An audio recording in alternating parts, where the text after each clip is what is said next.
In my younger and more vulnerable years, my father gave me some advice I've been turning over in my mind ever since. Whenever you feel like criticizing anyone, he told me just remember that all the people in this world haven't had the advantages that you've had. He didn't say any more, but we've always been unusually communicative in a reserved way, and I understood he meant a great deal more than that. In consequence, I'm inclined to reserve all judgment, a habit that has opened up many curious natures to me, and also made me the victim of not a few veteran bores. The abnormal mind is quick to detect and attach itself to this quality when it appears in a normal person. And so it came about that in college I was unjustly accused of being a politician because I was privy to the secret griefs of wild unknown men. Most of the confidences were unsought. Frequently I have feigned sleep, preoccupation, or a hostile levity when I realized by some unmistakable sign that an intimate revelation was quivering on the horizon. For the intimate revelations of young men, or at least the terms in which they express them, are usually plagiaristic and marred by obvious suppressions.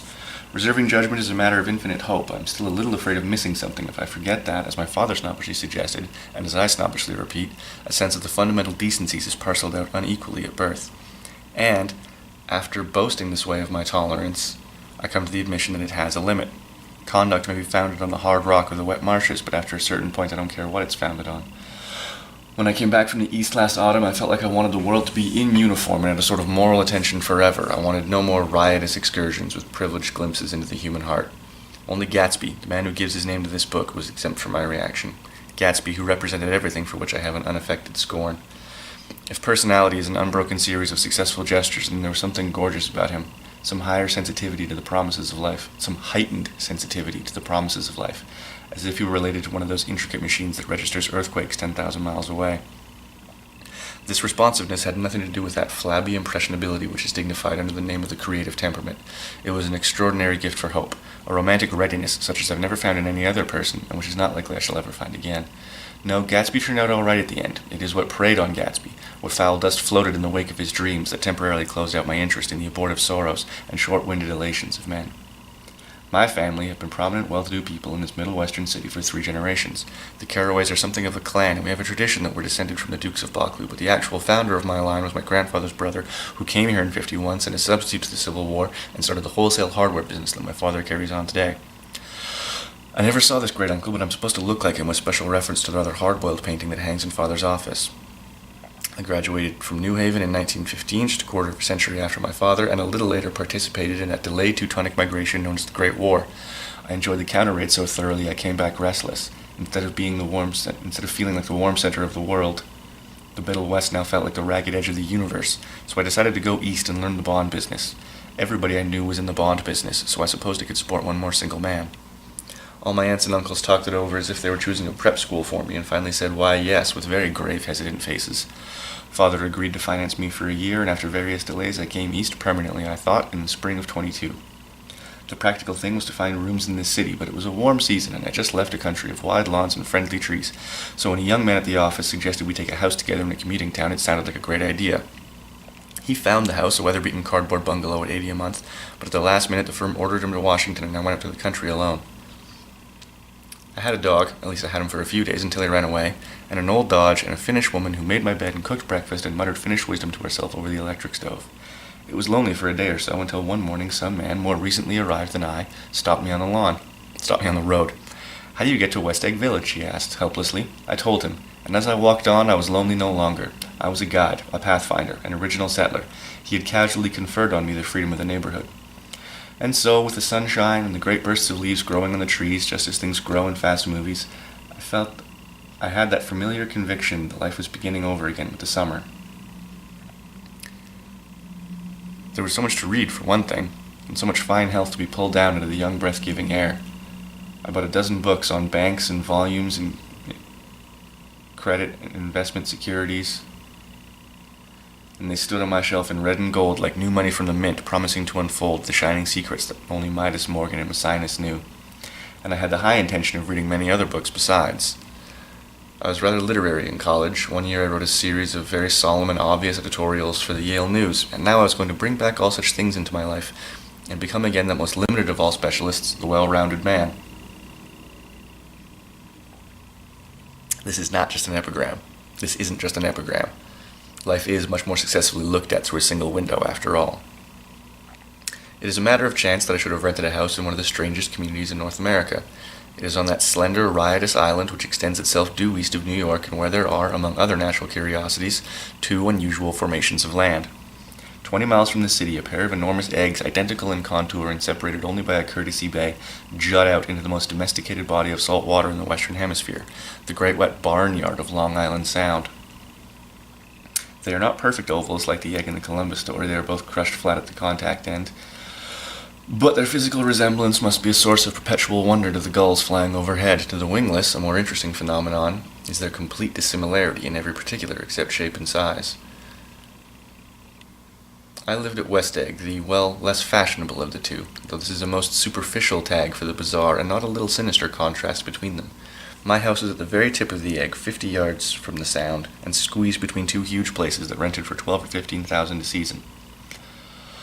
The one on my right was a colossal affair by any standard, a factual imitation of some Hotel de Ville in Normandy, with a tower on one side spanking new under a thin beard of raw ivory and a marble swimming pool and over 40 acres of lawn and garden. It was Gatsby's mansion, or as I didn't know Mr. Gatsby, it was a mansion inhabited by or rather, as I didn't know Mr. Gatsby, it was a mansion inhabited by a gentleman of that name. My house was an eyesore, but it was a small eyesore and had been overlooked, so I had a view of the water, a partial view of my neighbor's lawn, and the consoling proximity of millionaires, all for $80 a month. Across the courtesy bay, the white palaces of fashionable East Egg glittered along the water, and the history of the summer really begins on the evening I drove over there to have dinner with the Tom Buchanans. Daisy was my second cousin once removed, and I'd known Tom in college, and just after the war I spent 2 days with them in Chicago. Her husband, among various physical accomplishments, had been one of the most powerful ends ever to play football at New Haven, that had ever played football at New Haven. A national figure in a way, one of those men who reached such an acute, limited excellence at 21 that everything afterwards savors of anticlimax. His family were enormously wealthy. Even in college, his freedom with money had been a matter for reproach.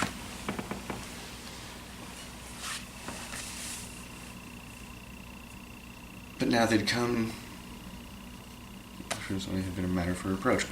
east in a fashion that rather took your breath away. For instance, he brought down a string of polo ponies from Lake Forest. It was hard to realize that a man in my own generation was wealthy enough to do that. Why they came east, I don't know. They'd spent a year in France for no particular reason and then drifted here and there wherever people played polo and were rich together. This was a permanent move, said Daisy over the telephone, but I didn't believe her.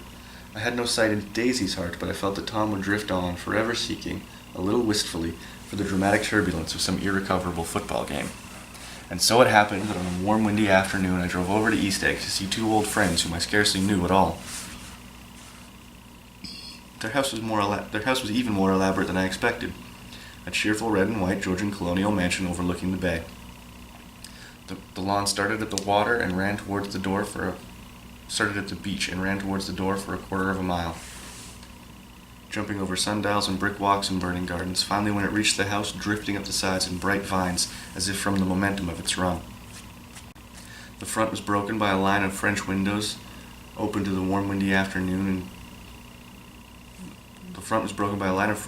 glowing now with reflected gold, and open to the warm, windy afternoon, and Tom Buchanan in riding clothes was standing on the porch with his legs apart. On the porch. He had changed since his New Haven years. He was now a sturdy, straw-haired man of 30, with a rather hard mouth and supercilious manner. Two shining, arrogant eyes had established dominance over his face, and gave him the appearance of always leaning aggressively forward. Even the effeminate swank of his riding clothes couldn't hide the enormous power of that body. He seemed to fill those glistening boots until he strained the top lacing, and one could see a great pack of muscles shifting when his shoulders moved under his thin coat. It was a body capable of enormous leverage, a cruel body. His speaking voice, a gruff, husky tenor, added to the impression of fractiousness he conveyed, and there had been men at New Haven who had hated his guts. There was a touch of paternal contempt in it, even towards people he liked. And his speaking voice, a gruff, husky tenor, added to the impression of fractiousness he conveyed. There was a touch of paternal contempt in it, even towards people he liked, and there had been men at New Haven who had hated his guts. Now, don't think my opinion on these matters is final, he seemed to say, just because I'm stronger and more of a man than you are. We were in the same senior society, and while we were never intimate, I always had the impression that he approved of me, and wanted me to like him with some harsh, defiant wistfulness of his own. We talked for a few minutes on the sunny porch. "I've got a nice place here," he said, his eyes flashing about restlessly. Turning me around by one arm, he moved a broad, flat hand along the front vista, including in its sweep a sunken Italian garden, a half-acre of deep, pungent roses, and a snub-nosed motorboat that bumped the tide offshore. It belonged to Domain, the oil man. He turned me around again, politely and abruptly. "We'll go inside." We walked through a high hallway into a bright rose-colored space, fragilely bound into the house by French windows at either end. The windows were ajar and gleamed white against the fresh grass outside, which seemed to grow a little ways into the house. A breeze blew through the room, blew the curtains in at one and out at the other, like pale flags, twisting them up towards the frosted wedding cake of the ceiling, then rippled over the wine-colored rug, making a shadow on it as wind does on the sea. The only completely stationary object in the room was an enormous couch on which two young women were buoyed up as though upon an anchored balloon. Their dresses, both were in white, and their dresses were rippling and fluttering as if they'd just been blown back in from a short flight around the house. I must have stood there for a moment, listening to the whip and snap of the curtains and the groan of a picture on the wall. Then there was a boom as Tom Buchanan shut the rear window, and the caught wind died out about the room, and the curtains and the rug and the two young women ballooned slowly to the floor. The younger of the two was a stranger to me. She sat at her end of the divan, completely motionless. She sat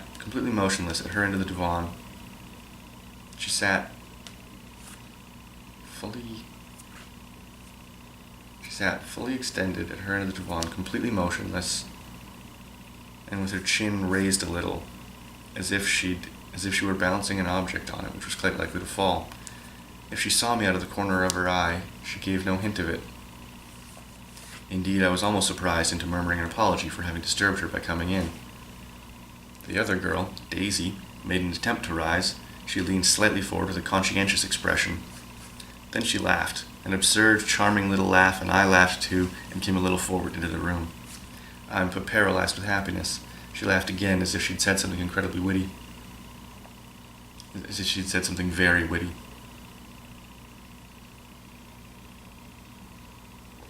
Then she held my hand, looking up into my face, promising there was no one in the world she so much wanted to see.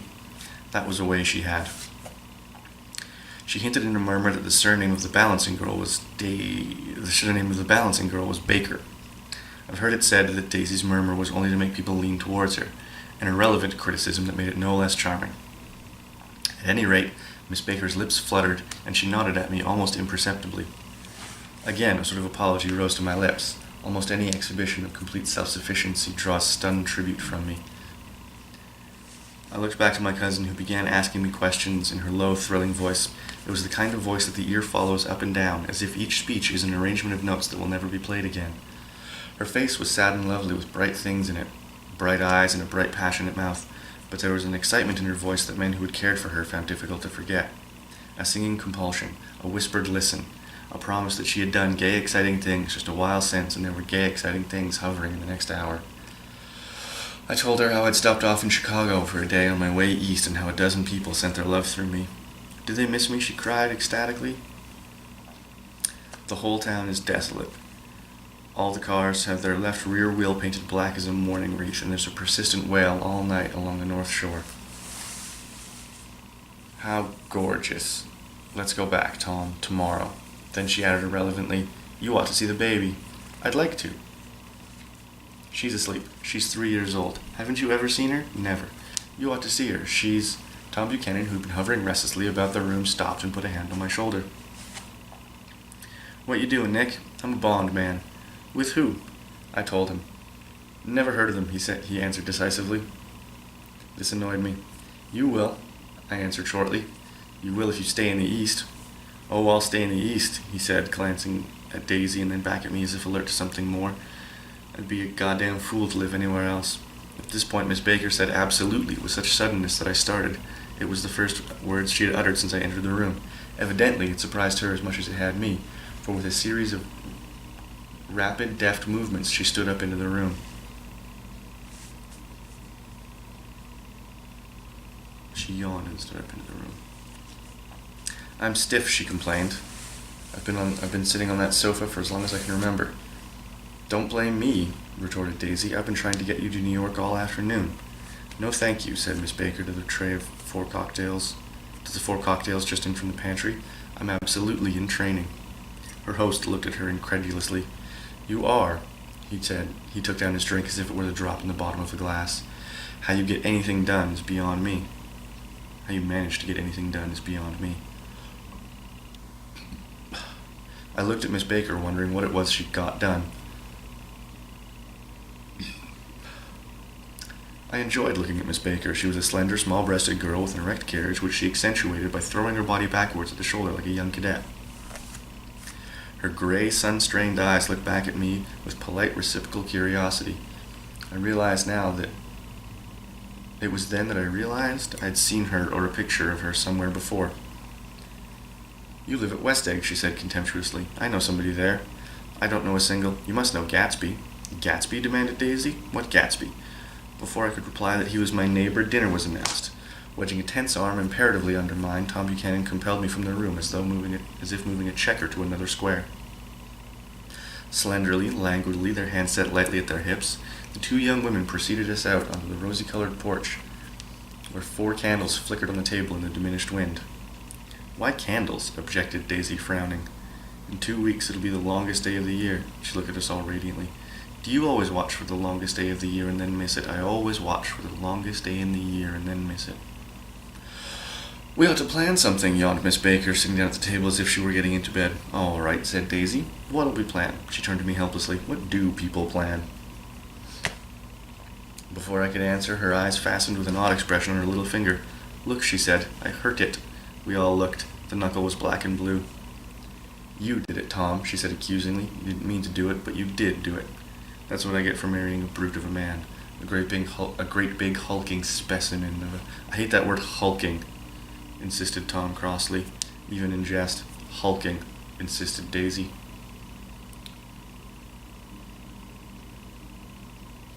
Hulking, said Daisy. Sometimes she and Miss Baker spoke at once, with a bantering inconsequence that was never quite chatter, that was as cool as their white dresses and their impersonal eyes in the absence of all desire. They were here, and they accepted Tom and me, making only a polite, pleasant effort to entertain or to be entertained. It was sharply different from the West, where an evening was hurried from phase to phase towards its close, in a continually disappointed anticipation, or else in sheer nervous dread of the moment itself. You make me feel uncivilized, Daisy, I said after my second glass of corky but rather impressive claret. Can't you talk about crops or something? I meant nothing in particular by this remark, but it was taken up in a strange way. Civilization's going to pieces, broke out Tom violently. Broke out Tom violently. I've gotten to be a terrible pessimist about everything. Have you read The Rise of the Colored Empire by this man Goddard? Why, no, I stammered, rather surprised by his tone. Well, it's a fine book, and everybody ought to read it. The idea is, if we don't look out, the white race will be utterly submerged. It's all scientific stuff. It's been proved. Tom's getting very profound, said Daisy with an expression of unthoughtful sadness. He reads deep books with long words in them. What was that word Well, these books are all scientific, insisted Tom, glancing at her impatiently. This fellow's worked out the whole thing. It's up to us, who are the dominant race, to watch out, or these other races will have control of things. We've got to beat them down, whispered Daisy, winking ferociously into the fervent sun. You ought to live in California, began Miss Baker, but Tom interrupted her by shifting heavily in his chair. This idea is we're Nordics. I am, and you are, and after an infinitesimal hesitation, he included Daisy with a slight nod. She winked at me again. And we've produced all the things that go to make civilization. Oh, science and art and all that, do you see? There was something pathetic in his concentration, as if his complacency, more acute than of old, was no longer enough to him, was not enough to him any more. When the telephone rang inside, and Butler left the table, Daisy seized upon the momentary interruption and leaned forward. I'll tell you a family secret, she whispered enthusiastically. It's about the butler's nose. Would you like to hear about the butler's nose? That's why I came over tonight. Well, he wasn't always a butler. He used to be the silver polisher for a group of people in New York who had a polishing service for over 200 people. He had to polish from morning till night until it began to affect his nose. Things went from bad to worse, suggested Miss Baker. Yes, things went from bad to worse, continued Daisy, until finally he had to give up his position. For a moment the last light fell with romantic affection upon her glowing face. Her voice compelled me breathlessly forward as I listened. Then the glow faded, each light deserting her face with lingering regret, like her voice was glowing and singing. Each light deserting her... For a moment the last sunshine fell with romantic affection upon her glowing face. Her voice compelled me breathlessly forward as I listened. Her voice was glowing and singing. Then the glow faded, each light deserting her face with lingering regret like children leaving a pleasant street at dusk.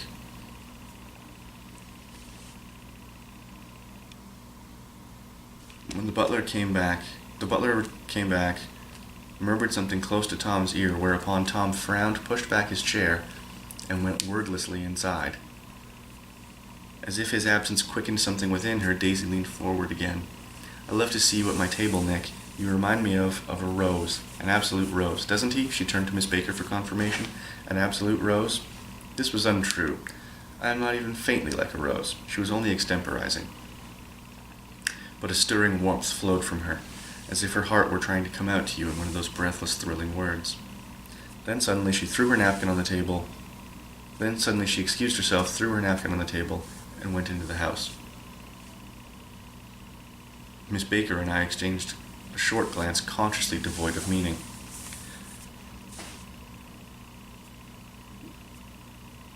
I started to speak, but Miss Baker sat up alertly and said shh in a warning tone. A subdued, impassioned murmur was audible in the room beyond, and Miss Baker leaned forward, unashamed, trying to hear. The murmur trembled on the verge of coherence, sank down, mounted excitedly, then ceased altogether. "This Mr. Gatsby you spoke of is my neighbor," I began. "Don't talk," she said. "I want to hear what happens." Is something happening? I inquired honestly. "Why," she said, sincerely surprised, honestly surprised. "You mean you don't know?" "I thought everybody knew." "You mean you don't know?" she said, honestly surprised. "I thought everybody knew." "I don't." "Why," she hesitated, "Tom's got some woman in New York."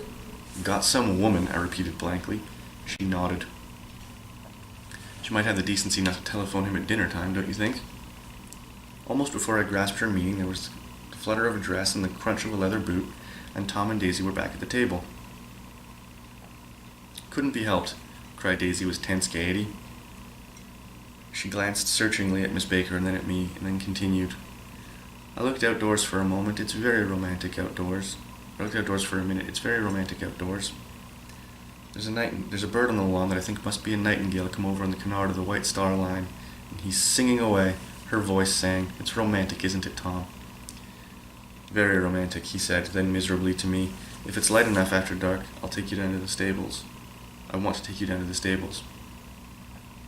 The telephone rang inside again, startlingly, and as Daisy shook her head decisively at Tom, the subject of the stables, in fact all subjects, vanished into air. I couldn't have guessed what Tom and Daisy were thinking.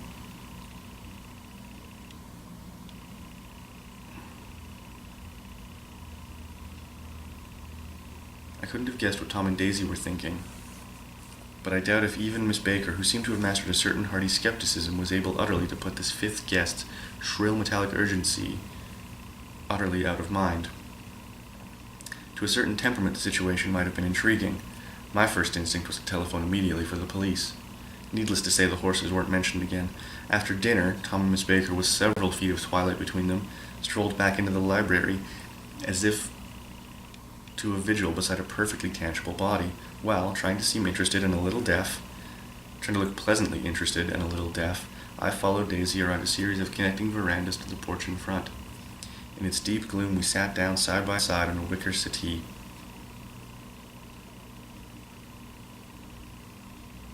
Daisy took her Daisy took her face in her hands, as if feeling its lovely shape. Gradually her eyes moved out into the velvet dusk. I saw that turbulent emotions possessed her, so I asked what I thought would be sedative questions about her little girl.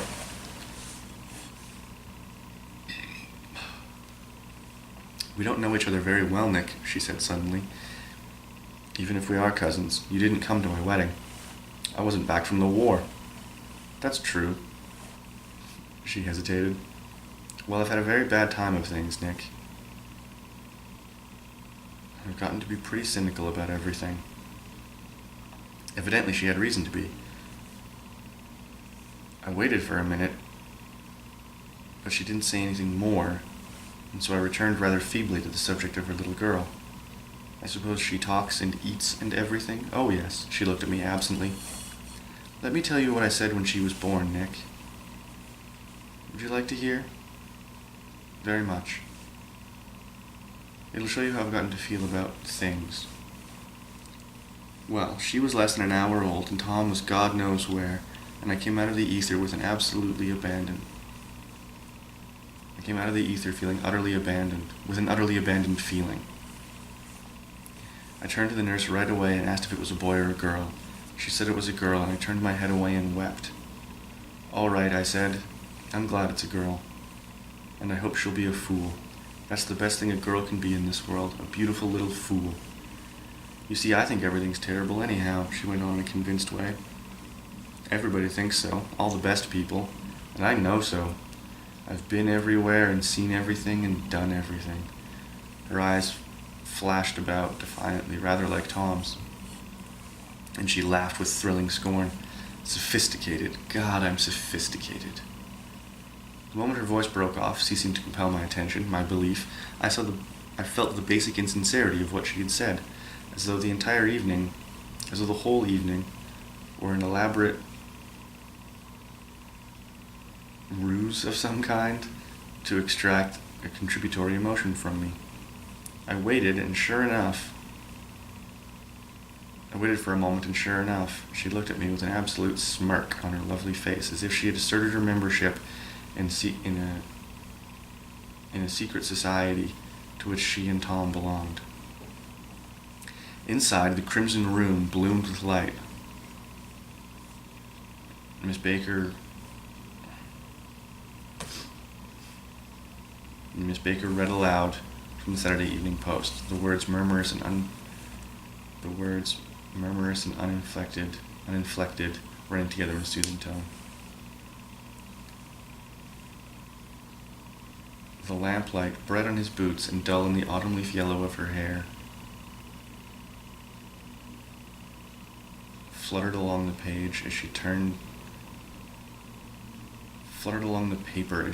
a page with a flutter of slender muscles in her arm. The words, murmurous and uninflected, running together in a soothing tone. When we came in, she held us silent for a moment with a raised hand. "To be continued," she said, "in our very next issue." "To be continued," she said, tossing the magazine on the table. "In our very next issue."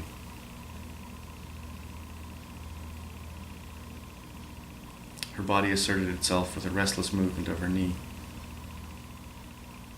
10 o'clock, she said, evidently finding the time on the ceiling.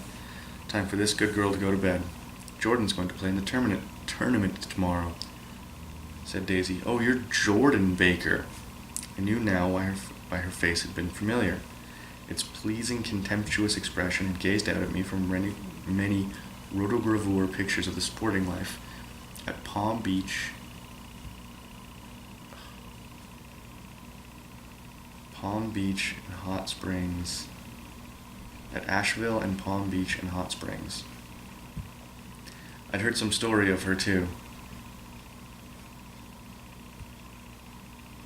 An unflattering, a judgmental, unflattering story, but what it was I'd forgotten long ago. "Good night," she said. "Wake me at 8, won't you, if you'll get up?" "I will." "Good night, Mr. Carraway. See you anon." "Of course you will," added Daisy confidently. No. I'm falling apart. Of course you will. In fact, I think I'll arrange a marriage. Come over often, Nick, and I'll sort of fling you together. Oh, lock you up in linen closets accidentally, and push you out to sea in a boat, that sort of thing. Good night, Miss Baker called from the stairs. I haven't heard a word. Nice girl, said Tom after a moment. They oughtn't to let her run around the country this way. Who oughtn't? Inquired Daisy coldly. Her family. Her family is one aunt about 1,000 years old. Besides, Nick's going to take care of her, aren't you, Nick? She's going to be spending a lot of weekends out here this summer. I think the home influence will be good for her. Daisy and Tom sat for a moment in silence. Is she from New York? I asked quickly. Louisville. Our white girlhood was passed there together, our beautiful white. Did you give Nick a little heart-to-heart? Did you give Nick a heart-to-heart on the veranda? Demanded Tom suddenly. Did I? Daisy looked at me. I can't seem to remember, but I think we talked about the Nordic race. Yes, it just sort of crept up on us, and first thing we knew, don't believe everything you hear, Nick. He advised me. I said lightly that I hadn't heard anything at all, and a few minutes later I got up to go home. They followed me to the door, standing in a cheerful square of light. As I started my motor, Daisy called peremptorily, Wait! There's something I forgot to ask you, and it's important. We heard that you were engaged to a girl out west.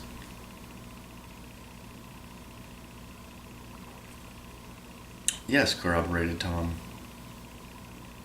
kindly. We heard you were engaged. It's a libel. I'm too poor.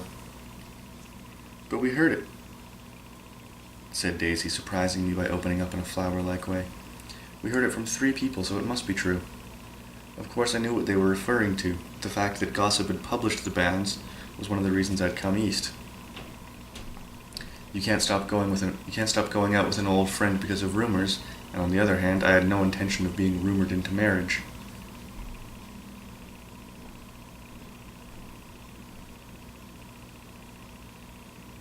Nevertheless, I was touched by their inquiry. It made them seem less remotely rich. I was rather touched by the inquiry. It made them seem less remotely rich. Nevertheless, I had an uneasy feeling as I drove away. It seemed to me the thing to do was for Daisy to run from the house, child in her arms, run from the house, child in arms. But apparently, there were no such intentions in her head. As for Tom, the fact that he had some woman was rather less surprising than the fact that he'd been depressed by a book. Something was causing him to nibble at the edge of stale ideas, as though his sturdy physical egotism no longer nourished his peremptory heart. Already it was deep into summer on roadhouse roofs and at wayside garages, where new red gas pumps sat out in pools of light. When I arrived back at my estate at West Egg, I drove the car under its shed and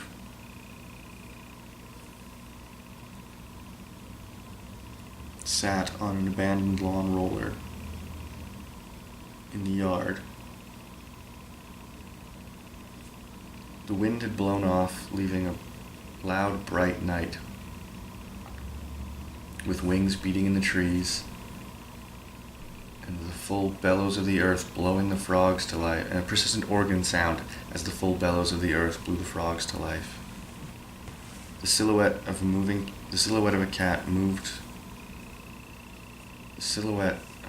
cat wavered across the moonlight, and turning my head to watch it, I realized I was not alone. 50 yards away,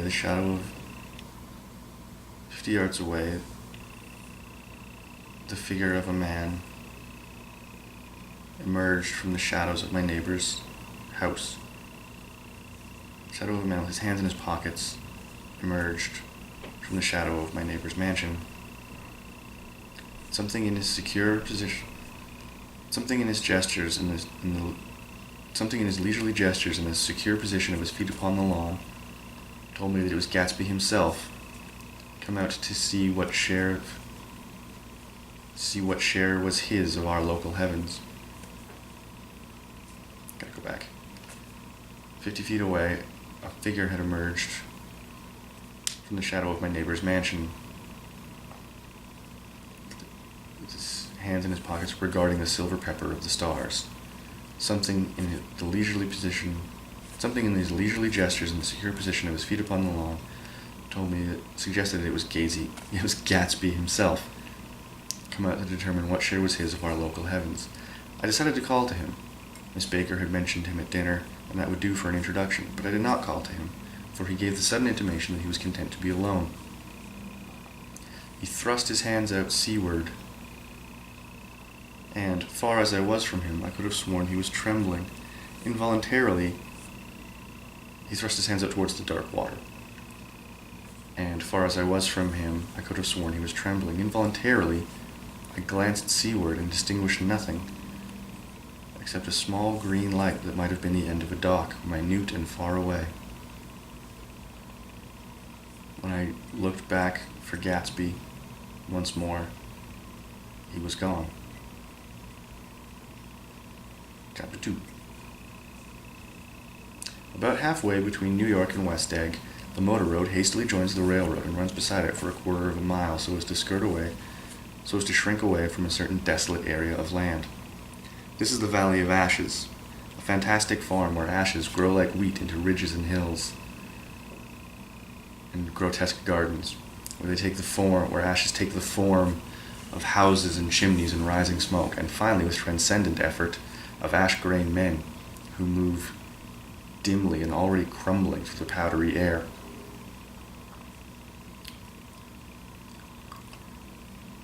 Occasionally, a line of gray cars crawls along an invisible track, lets out a ghastly groan, and comes to rest, and immediately the ash-gray men swarm up with leaden spades and stir up an impenetrable cloud which screens their obscure operation from your sight. But above the gray land and the spasms of bleak dust, one perceives after a moment the eyes of Dr. T.J. Eckelberg. The eyes of Dr. T.J. Eckelberg are blue and gigantic. The retinas are 1 yard high, and they look out of no face, but instead from a pair of enormous spectacles which pass over a non-existent nose. Evidently some wild wag of an oculist had set them there to fatten his practice in the borough of Queens and then sunk down himself into eternal blindness, or else had forgot them and moved away.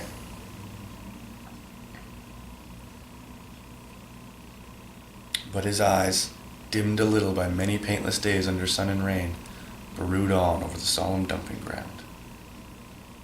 The Valley of Ashes is bounded on one side by a small foul river, and when the drawbridge is up to let the barges pass through, passengers on the waiting trains can stare at this dismal scene for up to half an hour. There is always a pause here of at least a minute, and it is because of this that I first met Tom Buchanan's mistress. The fact that he had one was insisted upon wherever he was known. His acquaintances resented the fact that he strolled into popular cafes with her, and, leaving her at a table, sauntered about chatting with whomsoever he knew. I was curious to see her, but I did not want to meet her, but I did. Though I was curious to see her, I did not want to meet her, but I did. I went up with Tom to New York on the train one afternoon, and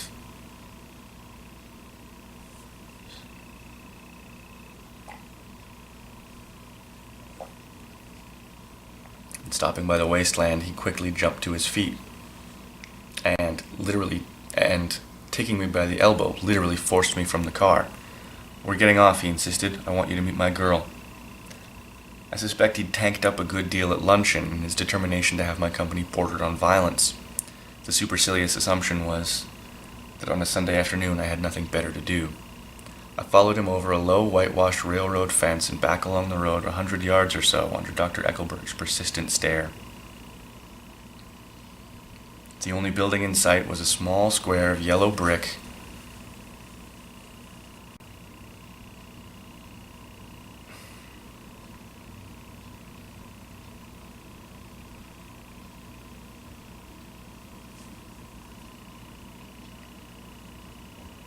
adjacent to the wasteland. A sort of compact main street, ministering to it, and contiguous to absolutely nothing. One of the 3 shops it contained was for rent, and another was an all-night restaurant approached by a trail of ashes, and the third was a garage. Repairs. George B. Wilson, cars bought and sold. I followed Tom inside. The interior was unprosperous and bare. The only car visible was the dust-covered wreck of a Ford, which crouched dimly in a corner, or crouched in a dim corner.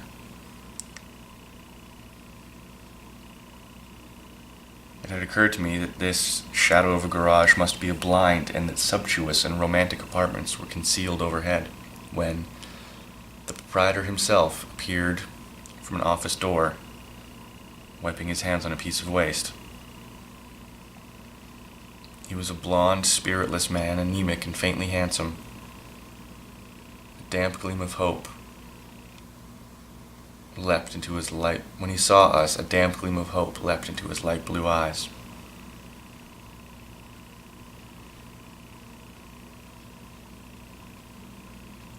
"How you doing, Wilson, old man?" said Tom.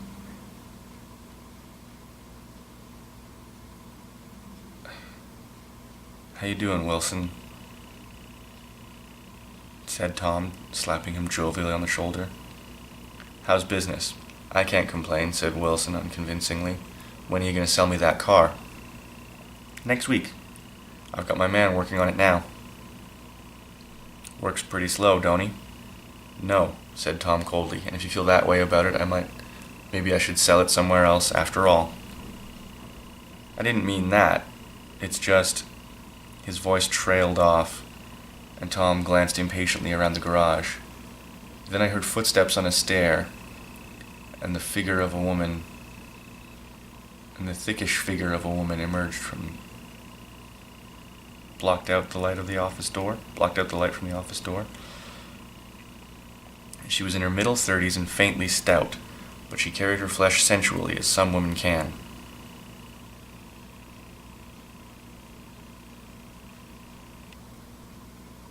Her face, above a spotted dress of dark blue crepusine, contained no facet or gleam of beauty, but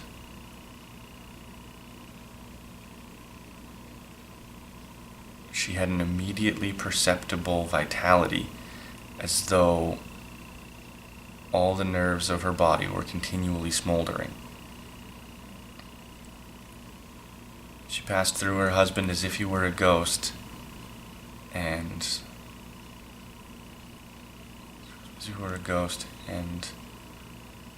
looking him dead in the eye, and shook hands with Tom, or shook hands with Tom looking him dead in the eye. She wet her lips and, without turning, spoke to her husband in a soft, coarse voice. "Get some chairs, why don't you, so someone can sit down." "Oh, sure," said Wilson, and went towards the office door, mingling immediately with the cement color of the walls. A white ashen dust veiled his dark suit and his pale hair, as it veiled everything in the vicinity, except his wife, who moved close to Tom. "I want to see you," said Tom intently. "Get on the next train." She nodded.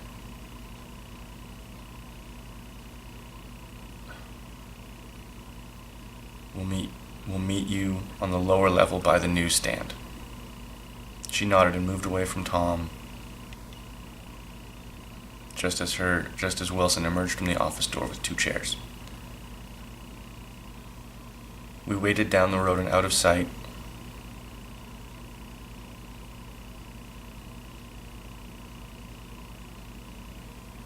We waited for her down the road and out of sight. It was near the 4th of July, and a gray, scrawny Italian child, was setting torpedoes in a row along the railroad tracks. "Awful place, isn't it?" said Tom, exchanging a frown with Dr. Eckelberg. "Terrible place, isn't it?" said Tom, exchanging a frown with Dr. Eckelberg. "Awful. It does her good to get away. Doesn't her husband object? Wilson?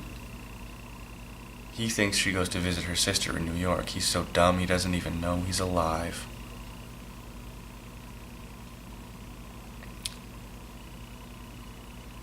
And so Tom and his girl and I went up together to New York. Or not quite together, as Miss Wilson sat discreetly in a different car. Tom deferred that much to the sensibility of those East Eggers who might have been on the train.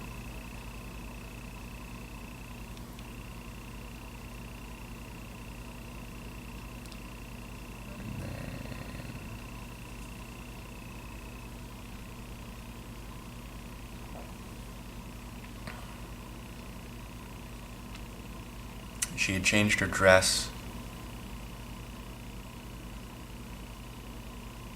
to a figured brown muslin which stretched tight over her rather wide hips as Tom helped her to the platform in New York. At the newsstand, she bought a copy of the Town Tattle and a moving pictures magazine. And at the station drugstore, she bought some cold cream and a small flask of perfume. Upstairs, in the solemn, echoing drive, she let 4 taxicabs drive away before she selected a new one, lavender-colored with gray upholstery.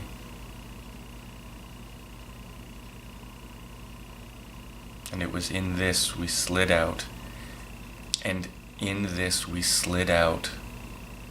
of the mass of the station into the glowing sunshine.